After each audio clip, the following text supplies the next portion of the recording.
সম্প্রতি ফিল্মফেয়ারের মঞ্চে একাধিক অনবদ্য মুহূর্তের সৃষ্টি হয়েছে, আর তার মধ্যে অন্যতম মিমির হাত ধরে শুভশ্রীর নাচ, তাদের একসঙ্গে মঞ্চ ভাগ করা এবং অবশ্যই মিমির ছবির ভাইরাল গান দুষ্টু কোকিলের সঙ্গে শুভশ্রীর নাচ। এদিন এই অনুষ্ঠানের আরও একটি ভিডিও ভাইরাল হলো। কি দেখা গেল সেখানে?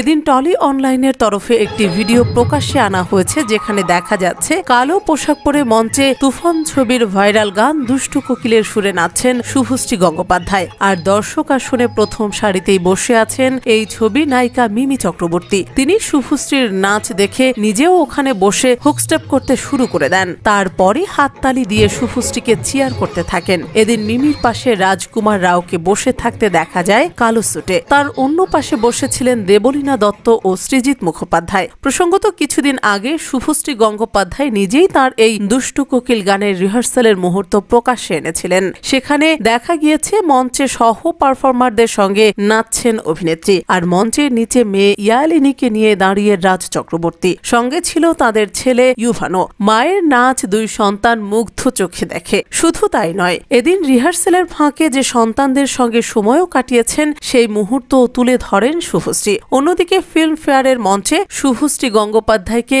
মিমি চক্রবর্তীর হাত ধরে নাচতে দেখা গিয়েছে। এমনকি এক মঞ্চে দাঁড়িয়ে শুভশ্রীর কথা ফাঁস করে দেন মিমি। জানান, বাংলার প্রথম জিরো ফিগার সুন্দরী হতে সাধনা করেছেন রাজপত্নী। বলেন, আমার মনে আছে থালায় অনেক খাবার সাজানো, আমরা যখন সকলে খাচ্ছি তখন শুভশ্রীকে জিজ্ঞেস করলাম, কি তুমি খাবে না? ও বলল না।